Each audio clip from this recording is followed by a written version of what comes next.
Topic आहे उहा आहे डायरेक्शन कोसाइंस।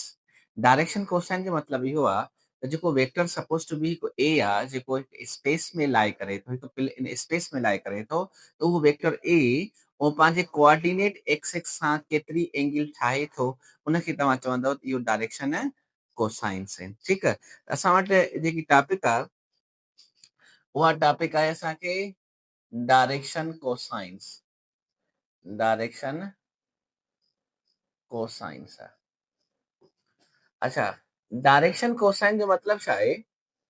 डायरेक्शन कोसाइन मतलब आहे दी angles which makes by vector A, makes by vector angles which make by vector A by vector A with a positive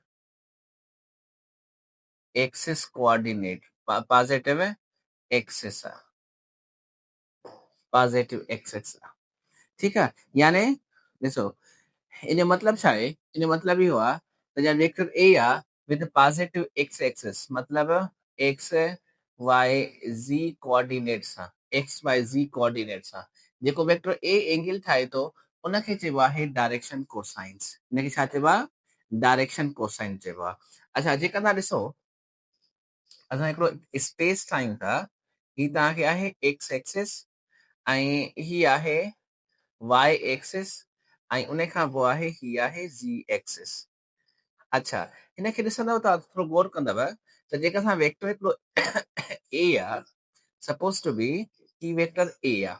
हाणे मूंखे इहो ॿुधायो त ही वेक्टर ए जेको आहे उहो एक्स एक्सिस सां जेकी एंगल ठाहे थो न, वेक्टर ए जेको एक्स एक्स सां एंगल ठाहे थो उनखे तव्हां चवंदव त इहे अल्फा आहे। छा इहो नालो आहे? अल्फा आहे। अच्छा, उहा जेको वेक्टर ए आहे जेको वाई एक्सिस सां एंगल ठाहे थो उनखे तव्हां चवंदव त इहा आहे बीटा। अच्छा, ही उहो कोऑर्डिनेट जेको वाई, ॾिसो जेको वेक्टर ए ज़ी एक्सिस सां जेकी एंगल ठाहे थो उनखे तव्हां छा चवंदव? उनखे तव्हां चवंदव gamma.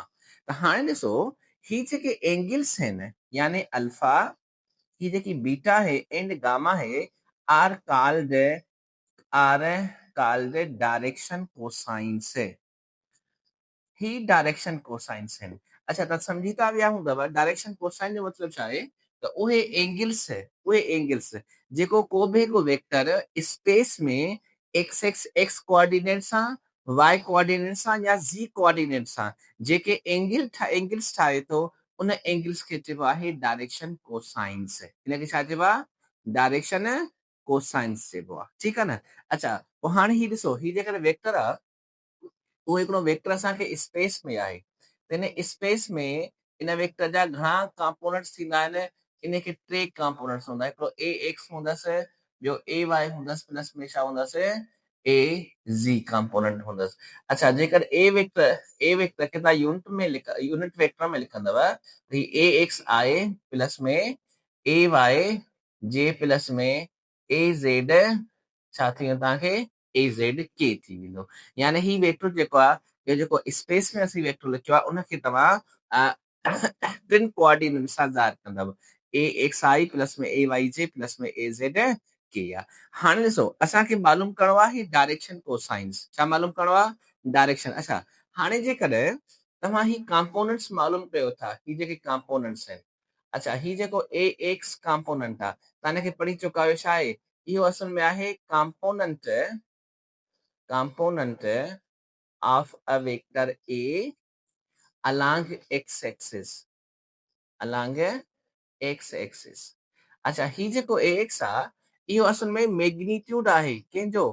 Components of vector A along x axis जो। ठीकु आहे।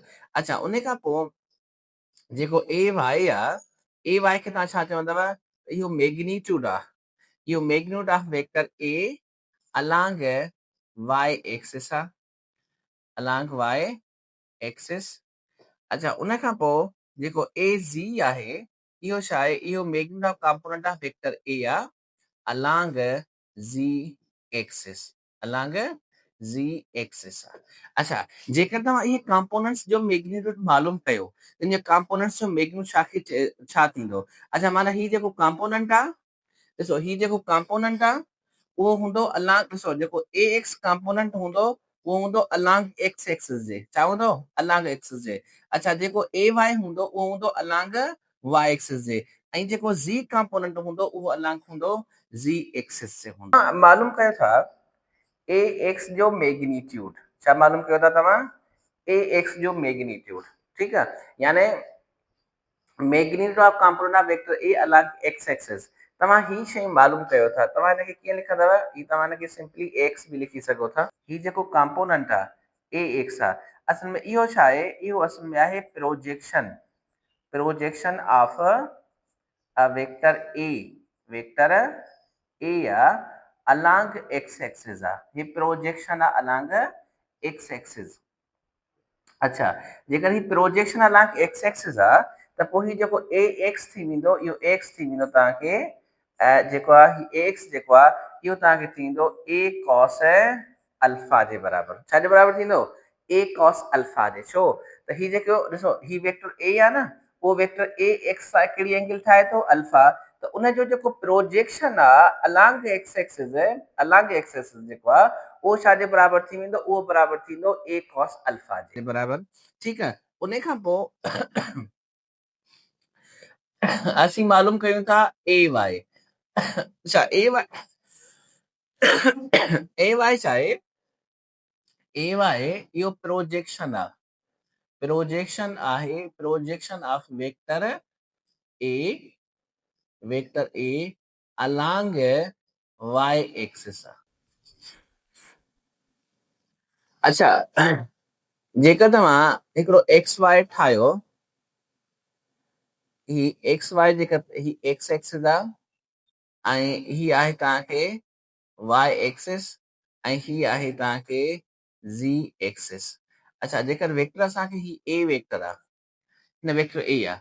अच्छा, वेक्टर ए जो प्रोजेक्शन, वेक्टर ए जो प्रोजेक्शन अलॉन्ग वाई एक्सिस, जेकर वेक्टर ए जो प्रोजेक्शन अलॉन्ग वाई एक्सिस तव्हां ठाहींदव त ही सपोज कयो प्रोजेक्शन आहे, ही प्रोजेक्शन आहे कंहिंजो? वेक्टर ए जो अलॉन्ग वाई एक्सिस। अच्छा, ऐं एंगल कहिड़ी आहे? एंगल आहे हीअ बीटा। अच्छा, जेकर ॾिसंदव हिनखे त ही बीटा जो छा आहे? परपेंडिकुलर साइड आहे ऐं ही छा आहे? तव्हांजी पैरेलल साइड आहे, यानी प्रोजेक्शन अलॉन्ग वाई एक्सिस आहे, पैरेलल साइड आहे। त तव्हां ही प्रोजेक्शन जेकर ही मालूम कंदव, यानी ही जेको प्रोजेक्शन आहे इहो तव्हांखे आहे ए वाई जे। अच्छा, इहो जेको ए वाई आहे इहो बराबरि थींदो ए कॉस बीटा जे। त यानी ही प्रोजेक्शन जेको वेक्टर ए जो आहे अलॉन्ग वाई एक्सिस जे, उहो बराबरि थींदो ए कॉस बीटा जे। अच्छा, उन खां पोइ ॾिसंदव त जेकर तव्हांखे ए ज़ी मालूम करणो आहे, ए ज़ी छा आहे? ए ज़ी बि प्रोजेक्शन आहे, projection of vector A, vector A along Z axis, along Z axis आहे। अच्छा, जेकर ये प्रोजेक्शन मालूम कंदव न ए ज़ी जो प्रोजेक्शन, उहो तव्हांखे मिलंदो ए कॉस गामा जे, ए कॉस गामा जे। छो त हिन ते जेको प्रोजेक्शन थींदो, हिन वेक्टर जो प्रोजेक्ट सपोज कयो त ही वेक्टर आहे। अच्छा, ही वेक्टर आहे, जेको ज़ी ते प्रोजेक्शन जेको थींदो उहो थींदो तव्हांखे ए कॉस गामा जे बराबरि। हाणे जेको वेक्टर ए आहे, वेक्टर ए उहो असां ए एक्स आई प्लस में ए वाई जे प्लस में ए ज़ी के, इहो एनालिटिकल रिप्रेजेंटेशन आहे हिकु वेक्टर जी, यानी वेक्टर जेको यूनिट वेक्टर जे फॉर्म में लिखियल आहे असां। अच्छा, उन खां पोइ ही जेको मैग्नीट्यूड असां लिखियोसीं ए एक्स, उहो असांखे बराबरि आहे ए कॉस अल्फा, यानी ही वेक्टर ए जो प्रोजेक्शन आहे अलॉन्ग एक्स एक्सिस। ठीकु आहे। अच्छा, उन खां पोइ ए वाई जेको आहे उहो असांखे मिले थो ए कॉस बीटा जे बराबरि, ऐं ए ज़ी छा आहे? ए ज़ी असांखे मिले थो ए कॉस गामा जे बराबरि। ठीकु आहे न। अच्छा, उन खां पोइ जेकर ॾिसो रे ही डायरेक्शन कोसाइंस आहिनि तव्हांखे, डायरेक्शन कोसाइंस। अच्छा, जेकर हिन मां डायरेक्शन कोसाइंस तव्हां कढो त ही तव्हांखे आहे ए एक्स बराबरि ए कॉस अल्फा जे। अल्फा खे जेकर तव्हां अल्फा खे मालूम कंदव त ही तव्हांखे थींदो ए एक्स अपान अल्फा खे। अच्छा, कॉस अल्फा जेकी आहे, कॉस अल्फा उहा बराबरि तव्हांखे थी वेंदी ए एक्स अपान ए जे। अच्छा जेकर अल्फा के मालूम कयो था त थी वेंदो cos इनवर्स ए एक्स अपान ए जे बराबर आहे। अच्छा ही अल्फा जेकी आहे इहा उहा एंगल आहे जेका वेक्टर ए ठाहे थो विद पॉजिटिव एक्स एक्सिस सां। ही उहा एंगल आहे जेका वेक्टर ए ठाहे थो विद पॉजिटिव एक्सिस सां। ऐं तव्हांखे मालूम की करणी आहे ए एक्स अपान ए मालूम करणी आहे। अच्छा ही ए छा आहे इहो ए जेको आहे इहो वेक्टर ए जो मैग्नीट्यूड आहे ऐं इहो कीअं मालूम थींदो अंडर रेडिकल ए एक्स स्क्वायर प्लस में ए वाई स्क्वायर प्लस में ए जी स्क्वायर आहे। ठीकु आहे इन फार्मूला सां तव्हांखे ए वेक्टर जो मैग्नीट्यूड मिली वेंदो। अच्छा उन खां बाद में आई असांखे बीटा मालूम करणी त बीटा छा जे बराबर आहे। ठीकु आहे। अच्छा बीटा छा आहे इहा एंगल आहे angle makes by vector A with positive X axis इहो पॉजिटिव वाई एक्सिस। हीअ उहा एंगल आहे जेका vector A positive Y axis सां ठाहे थो। अच्छा ही छा आहे ही जेकी अल्फा आहे इहा कहिड़ी एंगल आहे या उहा एंगल आहे ही जेकी अल्फा आहे इहा आहे एंगल अल्फा जेकी आहे अल्फा आहे इहा छा आहे एंगल आहे makes by vector A along x axis positive x axis along positive axis आहे। अच्छा ही angle makes by vector A with positive y axis आहे। अच्छा कीअं मालूम थींदो ए वाई जेको आहे उहो असांखे आहे ए कॉस बीटा जे बराबर। त बीटा जेको तव्हांखे थी वेंदो उहो छा जे बराबर थींदो उहो थींदो cos इनवर्स ए वाई अपान आहे ए। ही तव्हांखे आहे बीटा खे मालूम करण लाइ फार्मूला ऐं ही तव्हांखे छा आहे अल्फा खे मालूम करण लाइ फार्मूला ही तव्हांखे आहे। अच्छा उन खां पोइ आहे गामा ही जेकी गामा आहे। अच्छा गामा छा आहे एंगल मेक्स बाय वेक्टर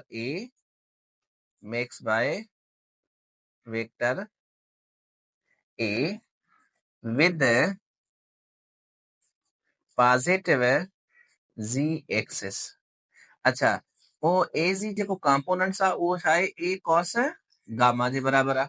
अच्छा जेकर गामा मालूम कयो था गामा त ही थींदो cos इनवर्स ए जी अपान ए जे बराबर थी वेंदो। त ही तव्हांखे मिलियो cos गामा। अच्छा माना इहो अल्फा बीटा गामा ये जेके अल्फा बीटा गामा आहिनि इनखे चइबो आहे डायरेक्शन कोसाइंस। ये डायरेक्शन कोसाइंस आहिनि। डायरेक्शन कोसाइन जो मतिलबु छा आहे त उहे एंगल्स जेको vector A with positive axis सां जेको पॉजिटिव जी एक्सिस सां पॉजिटिव वाई एक्सिस सां ऐं पॉजिटिव जी एक्सिस सां ठाहे थो इनखे तव्हां चवंदा त इहे डायरेक्शन कोसाइंस आहिनि। मां एमसीक्यू तव्हांखे ॾियां थो the direction cosines of a vector 2i plus में 3j and plus में 6k makes with positive x y z axis. अच्छा नंबर ए वाला लिखा दो नंबर ए मां लिखा दो cos 2/7 comma cos 3/7 comma cos 6/7 ए या ऐं मां बी लिखा दो cos 2/49 comma cos जेको आहे वो 3/49 ऐं cos 6/49 है।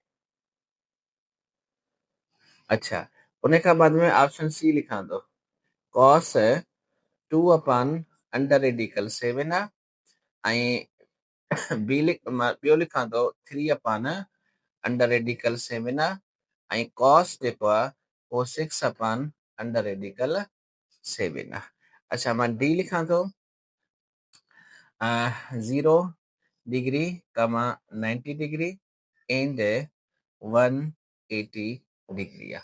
हाणे मूंखे इहो ॿुधायो त जेकर वेक्टर तव्हांखे ए आहे उनजो उहो डायरेक्शन कोसाइंस कहिड़ियूं ठाहे थो। अच्छा तव्हां डायरेक्शन कोसाइंस पढ़ी चुका आहियो हिकिड़े एक्स आहे अल्फा बीटा ऐं गामा यानी एक्स ऐं वाई एक्स सां वेक्टर ए जेको आहे इहे कहिड़ियूं एंगल्स ठाहे थो। अच्छा हाणे ॾिसंदव त जेको वेक्टर ए आहे उहो छा आहे 2i प्लस में 3j ऐं प्लस में तव्हांखे आहे 6k। अच्छा जेकर तव्हां मैग्नीट्यूड मालूम कंदव न मैग्नीट्यूड त मैग्नीट्यूड बराबर छा थी वेंदो 2g स्क्वायर प्लस में 3g स्क्वायर प्लस में 6g स्क्वायर। ठीकु आहे इहो तव्हांखे बराबर जेको मैग्नीट्यूड मिलंदो उहो मिलंदो तव्हांखे 7 छा मिलंदो 7 मिलंदो। अच्छा हाणे ॾिसो कंपोनेंट छा आहे न हे ए एक्स आहे 2 ए वाई छा आहे 3 ऐं ए जी छा आहे 6 आहे त जेके अल्फा तव्हां मालूम कयो था अल्फा उहो अल्फा हूंदो आहे कास इनवर्स ए एक्स अपान ए जे त कास इनवर्स छाजे बराबर थींदो 2 अपान 7 जे।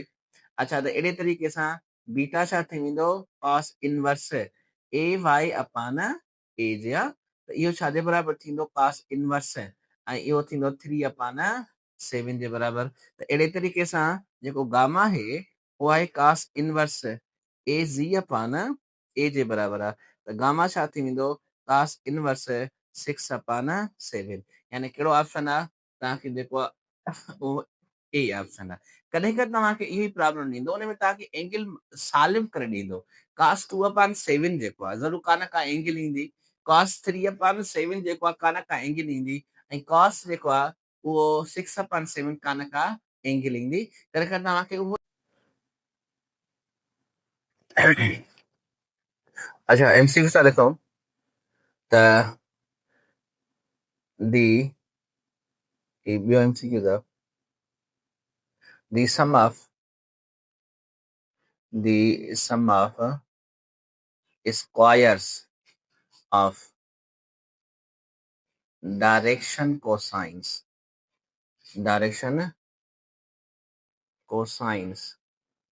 is अच्छा नंबर मां 8 वञा 1 बी आहे 2 सी आहे 3 ऐं डी आहे 0। हाणे मूंखे इहो ॿुधायो त जेके डायरेक्शन कोसाइंस मां पढ़ी चुका आहियूं असां डायरेक्शन कोसाइन कहिड़ो पढ़ियो आहे कास अल्फा पढ़ियो आहे उहो आहे ए एक्स अपान ए जे। अच्छा कास जेको बीटा आहे कास बीटा पढ़ी चुका आहियूं असां ए वाई अपान ए ऐं कॉस जेको गामा सां पढ़ियो आहे उहो पढ़ियो आहे ए जी अपान ए पढ़ियो आहे। अच्छा हिकिड़ी ॻाल्हि सम्झो जेके डायरेक्शन कोसाइंस आहिनि न असीं कास अल्फा खे एल सां बि शो कंदा आहियूं ऐं कास बीटा खे एम सां शो कंदा आहियूं ठीकु आहे एम सां ऐं उन खां पोइ कास गामा खे असीं एन सां बि शो कंदा आहियूं यानी एल जी जॻह ते कास अल्फा जी जॻह ते एल इस्तेमालु कंदा आहियूं कास बीटा जी जॻह ते एम ऐं कास गामा जी जॻह ते असीं एन शो कंदा आहियूं। अच्छा हाणे तव्हांखे चयो थो the sum of squares of direction cosines. अच्छा कॾहिं कॾहिं तव्हांखे हीअं बि एमसीक्यू इहो जेको एमसीक्यू तव्हांखे हीअं बि अची सघे थो पोइ तव्हांखे कीअं ईंदो तव्हांखे हीअं ईंदो दी एल स्क्वायर प्लस में एम स्क्वायर प्लस में N square is equal to अच्छा पोइ ऑप्शन तव्हांखे हूंदो 1 ऐं बी आहे 2 ऐं सी आहे तव्हांखे 0 ऐं डी आहे तव्हांखे 3। अच्छा ही एमसीक्यू तव्हांखे साॻी ॻाल्हि आहे ठीकु आहे। अच्छा हिन में ॾिसो the sum of squares of direction cosines आहे इन जो मतिलबु इहो आहे जेको एल स्क्वायर प्लस में एम स्क्वायर प्लस में एन स्क्वायर आहे यानी कॉस अल्फा स्क्वायर प्लस में कॉस बीटा स्क्वायर प्लस में कॉस गामा स्क्वायर इहो तव्हांखे छाजे बराबर आहे। अच्छा जेके हिनखे सिंप्लीफाई कंदव न सिंप्लीफाई तव्हां कंदव अच्छा कॉस अल्फा छाजे बराबर आहे उहो आहे ए एक्स अपान ए जे ऐं ही थी वेंदो होल स्क्वायर प्लस में कॉस बीटा छाजे बराबर आहे A Y upon A ji whole square ऐं उन खां पोइ कॉस गामा छाजे बराबर आहे उहो बराबर आहे ए जी अपान ए जे होल स्क्वायर कंदव। अच्छा जेके हिनखे सिंप्लीफाई तव्हां कंदव त तव्हांखे जवाबु जेको ईंदो उहो ईंदो 1 यानी sum of squares of direction cosines जेको आहे उहो तव्हांखे मिलंदो कंहिंजे बराबर 1 जे बराबर। इन जे करे ही बि साॻियो ई ऑप्शन आहे। हिन में ॾिसो न, हिन मां स्टेटमेंट में लिखियो आहे, हिनखे मां डायरेक्ट लिखियो आहे L square plus M square plus N square, मतिलबु सम आहे। सम कंहिंजो आहे, कंहिंजे विच में आहे, सम आहे कोसाइन डायरेक्शन जो, ऐं उन खां सम खां पोइ उन्हनि जी छा आहे स्क्वायर आहे, सम आहे इन जे स्क्वायर आहे, ठीकु आहे। इन जे करे जेको जवाबु ईंदो उहो तव्हांखे छा अची वेंदो, उहो 1 जे बराबर अची वेंदो। अच्छा, वरी ॿियो एमसीक्यू तव्हांखे ॾियां थो, त एमसीक्यू आहे the sum of squares of direction science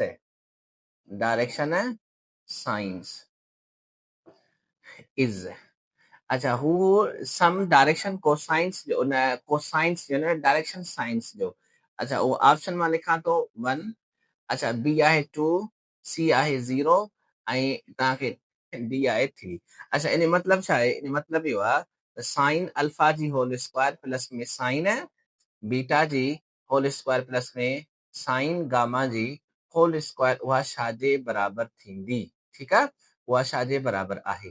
अच्छा जेकॾहिं हिनखे तव्हां सिंप्लीफाई करे वेंदो कीअं, असीं पढ़ी चुका आहियूं त साइन अल्फा जेको बराबर थींदो उहो थींदो कास स्क्वायर, जो रिलेशन असां पढ़ियो आहे न, रिलेशन वो आहे साइन स्क्वायर थीटा प्लस में कॉस स्क्वायर थीटा बराबर छाजे हूंदा 1 जे हूंदा। त साइन स्क्वायर थीटा छाजे बराबर थींदो 1 माइनस में कॉस स्क्वायर थीटा। इन करे तव्हां साइन स्क्वायर अल्फा जी जगह ते 1 माइनस में कॉस स्क्वायर अल्फा लिखंदव, साइन स्क्वायर बीटा जी जगह तव्हां 1 माइनस में कॉस स्क्वायर बीटा लिखंदव, ऐं साइन स्क्वायर गामा जी जगह तव्हां 1 माइनस में कॉस स्क्वायर गामा लिखंदव, ऐं उनखे तव्हां सिंप्लीफाई कंदव, तव्हांखे जेको जवाबु ईंदो उहो जवाबु ईंदो 2, यानी sum of squares of science जेको आहे उहो बराबर छाजे आहे, उहो बराबर आहे 2 जे, ठीकु। अच्छा उन खां बाद में नंबर चौथों आहे if the vector is along the x-axis, then, अच्छा हिकिड़ो वेक्टर आहे जेको अलॉन्ग एक्स एक्सिस आहे, अलॉन्ग एक्सिस आहे, त उन जो मतिलबु छा थींदो, मां लिखां थो एल बराबर 1 आहे ऐं बी बराबर लिखां थो, या छा एम बराबर लिखां थो मां 1 जे बराबर, ऐं उन खां पोइ सी मां लिखां थो एन बराबर 1 जे बराबर आहे, ऐं डी जेको आहे उहो आहे आर। अच्छा ॾिसो हिन एमसीक्यूस में ॿिनी तरीक़नि जा ऑप्शंस तव्हांखे अची सघनि था, ठीकु आहे। अच्छा मां लिखां थो वरी ॿियो, ॾिसो हिन ई क्वेश्चन जा ॿिए ऑप्शन लिखां थो।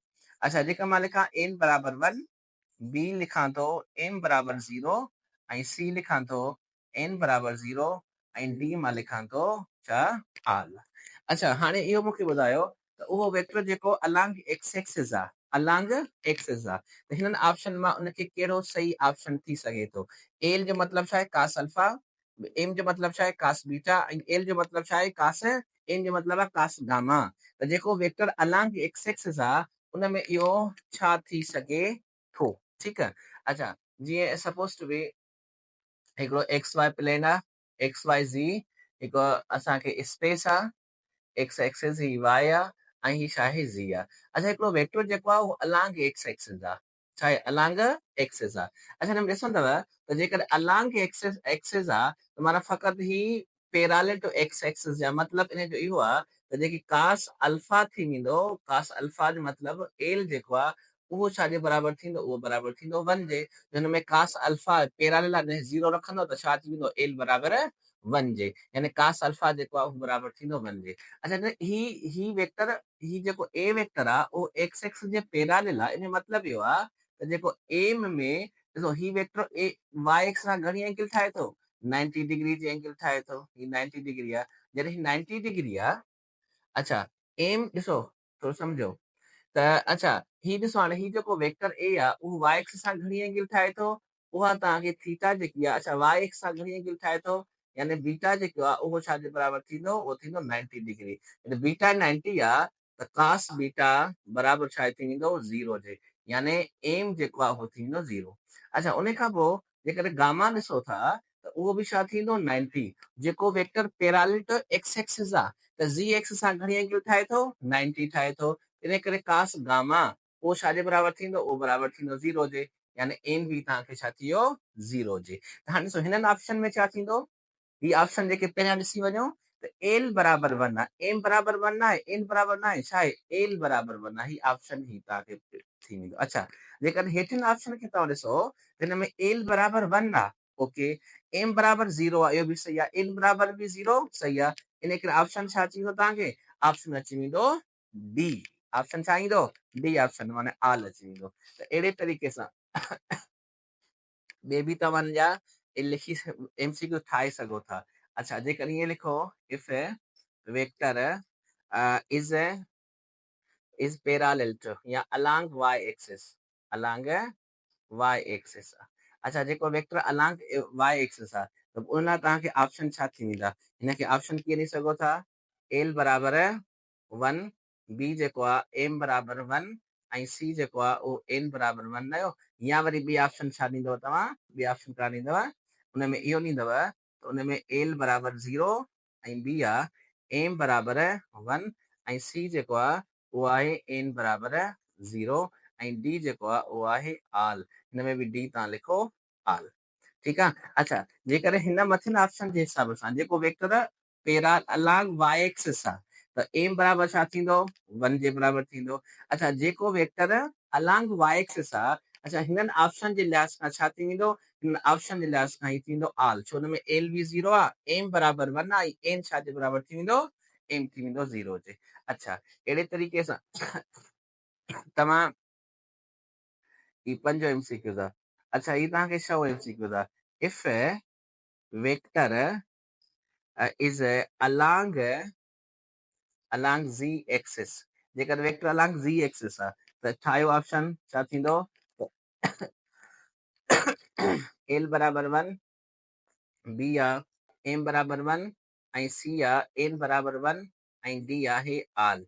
अच्छा ॿिए एमसीक्यू छा थी सघनि, अच्छा ॿिए ऑप्शन छा थी सघनि था, एल बराबर 0, बी आहे एम बराबर 0 ऐं सी आहे एन बराबर 1 ऐं डी जेको आहे उहो छा आहे आल आहे। अच्छा मथियन ऑप्शन जे लिहाज़ खां वेक्टर जेको आहे अलांग ज़ी एक्सिस आहे त एन बराबर थींदो 1, एन बराबर छा थींदो 1 थी वेंदो। अच्छा जेकर हेठिन ऑप्शन जे लिहाज़ खां ॾिसंदव त जेकर वेक्टर ज़ी एक्सिस जे अलांग आहे त पोइ छा थी वेंदो आल थी वेंदो, छो त हुन में एल बी माना कास अल्फा बि 0 थींदी, कास बीटा बि 0 थी वेंदी, पर कास गामा जेको आहे उहो थी वेंदो 1 जे बराबर, इन करे छा थींदा आल ऑप्शन थी वेंदा। ठीकु आहे, एमसीक्यू आहे, if the vector lie, if the vector lies in xy plane, xy plane, ठीक है, then अच्छा जेकर हिकिड़ो वेक्टर xy प्लेन में लाई करे थो त उन खां पोइ छा उन जे मुताबिक़ छा थी वेंदो,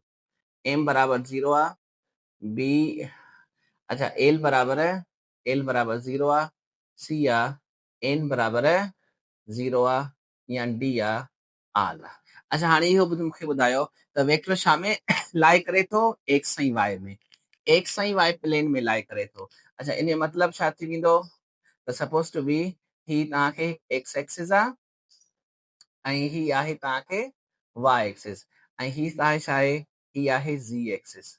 अच्छा इन जो मतिलबु इहो आहे त जेको वेक्टर आहे उहो हिन एक्स वाई प्लेन में ई आहे, हिन स्पेस में न आहे, एक्स वाई प्लेन में मौजूदु आहे, यानी ही ए वेक्टर आहे। अच्छा जॾहिं एक्स वाई प्लेन में मौजूदु आहे त ज़ी छा थी वेंदो, ज़ी त थी वेंदो 0, ज़ी छा थी वेंदो 0, एन बराबर थींदो छाजे 0 जे, छो त ही वेक्टर फ़क़ति एक्स वाई प्लेन में लाई करे थो, एक्स वाई प्लेन में लाई करे थो, इन जे करे उहो जेको एन आहे यानी कास गामा जेको आहे उहो बराबर तव्हांखे थी वेंदो छाजे 0 जे। तो नंबर आहे त if a vector inclined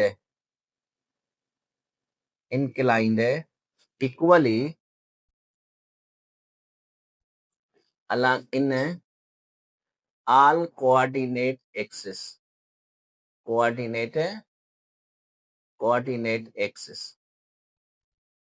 then the direction cosine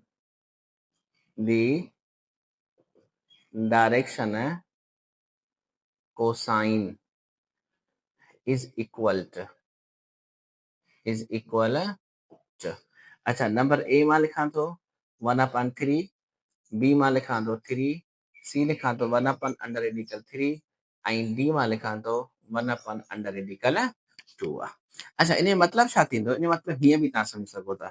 अच्छा जेकॾहिं तव्हांखे को वेक्टर आहे, suppose to be A vector आहे, और जेको आई प्लस में के आहे, आई प्लस में जे प्लस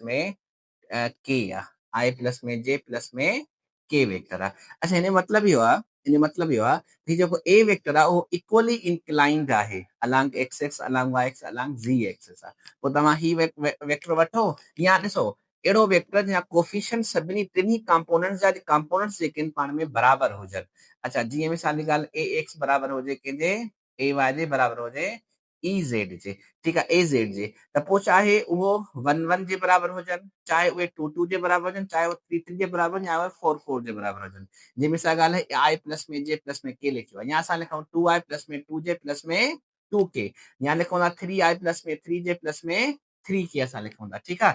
इन जो मतिलबु थी वेंदो, इन जो मतिलबु इहो आहे त जेकॾहिं कंपोनेंट्स के वेक्टर जा कंपोनेंट्स पाण में बराबर आहिनि, इन जो मतिलबु आहे उहो वेक्टर इक्वली इंक्लाइंड आहे। जेका वेक्टर इक्वली इंक्लाइंड आहे त उनजी डायरेक्शन जेके आहिनि, उनजो डायरेक्शन कोसाइंस छाजे बराबर थींदियूं। अच्छा अच्छा हिन जो मतिलबु तव्हां हिन मां हीअं ई मालूम करे सघो था, कास अल्फा जेको आहे उहो कास तव्हांखे थी वेंदो छाजे 1/√3, 1/√3 छो त ही 1 आहे, माना ए एक्स बी 1 आहे। अच्छा इन अंडर रूट कर, अच्छा इन जो मैग्नीट्यूड तव्हां करणो अथव त वेक्टर ए जो जेको मैग्नीट्यूड आहे उहो थींदो अंडर-रेडिकल 1² प्लस में 1² प्लस में 1², त हिन जो जेको मैग्नीट्यूड आहे उहो तव्हांखे मिलंदो अंडर-रेडिकल 3, त तव्हां हीअं मालूम करे सघो था। अच्छा बीटा छा थी वेंदो? बीटा बि तव्हांखे कास इनवर्स 1/√3 थी वेंदो, ऐं गामा छाजे बराबर थींदो? कास गामा तव्हांखे थींदो 1/√3 आहे। त माना ॾिसो डायरेक्शन कोसाइन तव्हांखे छाजे बराबर थी वेंदियूं? डायरेक्शन कोसाइन थींदियूं 1/√3, 1/√3, 1/√3। अच्छा जेके हिनखे सिंप्लीफाई कंदव तव्हांखे 54.7 डिग्री तव्हांखे ईंदो, 54.7 डिग्री ईंदो, 54.7 डिग्री ईंदो। अच्छा तव्हांखे ऑप्शन ॾेई बि सघे थो उहे। अच्छा मां तव्हांखे ऑप्शन ॾियां थो, ए तव्हांखे ॾियां थो 45 जी डिग्री, बी मां ॾियां थो तव्हांखे 60 डिग्री, सी ॾियां थो 90 डिग्री, ऐं डी मां तव्हांखे ॾियां थो 54.7 डिग्री। इन ॿिन्ही हिकिड़े प्रॉब्लम जा ई ॿ ऑप्शन तव्हांखे मिली सघनि था, त पोइ हिन जे हिसाब सां 1/√3 ऐं हिन जे हिसाब सां छा आहे 54.7 डिग्री आहे, ठीकु आहे। इन शइ खे यादि कजो, माना हिकिड़ो अहिड़ो वेक्टर जेको इक्वली इंक्लाइंड हुजे अलोंग 3 कोऑर्डिनेट्स आहे, उनजी एंगल केतिरी ठाहींदो? उहो ठाहींदो 54. अच्छा हाणे असां ॿियो ऑप्शन लिखूं, हे असांखे 7 नंबर इहो आहे, the sum of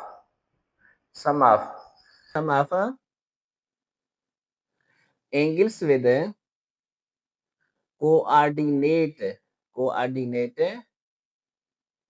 coordinate axis is.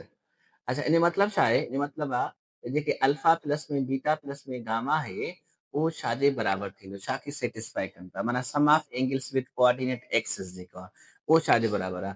अच्छा मां ऑप्शन ॾियां थो 180 डिग्री, बी मां ॾियां थो 90, ऐं सी आहे 360 डिग्री, ऐं डी ॾियां थो त नॉट माना एनी वैल्यू थी सघे थो, ठीकु आहे, छा थी सघे थो? possess any value. अच्छा takes any value, takes any, अच्छा takes any value छा थी सघे थो? ही आहे takes any value। अच्छा इन मतलब आहे ॾिसो ही cos स्क्वायर अल्फा प्लस में cos स्क्वायर बीटा प्लस में cos स्क्वायर गामा, अच्छा बराबर 1 जे आहे। असां हिनखे हीअं बि लिखी सघूं था, आर लिखी सघूं था एल स्क्वायर प्लस में एम स्क्वायर प्लस में एन स्क्वायर बराबर छा जे आहे? 1 जे आहे। पर हे अल्फा प्लस में बीटा प्लस में गामा ही कोई बि वैल्यू थी सघे थो, ही जेको आहे इहो कुझु बि थी सघे थो, इहो तव्हांजो 0 बि सघे थो, 1 बि सघे थो, 2 बि 3 बि, कुझु बि वैल्यू तव्हांखे थी सघे थो। इन करे केतिरो यादि कजे, cos alpha square cos square alpha plus cos square beta plus cos square gamma, इहो बराबर हूंदा 1 जे, यानी L square plus M square plus N square बराबर 1 जे। बाक़ी अल्फा प्लस में बीटा प्लस में गामा जो को बि हिकु फिक्स्ड रिलेशन कोन्हे को, त ही नंबर ईंदो, ईअं कोन्हे को, कहिड़ो बि अची सघे थो। अच्छा, हाणे असां ही पढ़ियोसीं साइन स्क्वायर अल्फा प्लस में साइन स्क्वायर बीटा प्लस में साइन स्क्वायर गामा जेको आहे इहो छाजे बराबर आहे, ही बराबर आहे 2 जे। ठीकु आहे, ही 2 जे बराबर आहे। इन शइ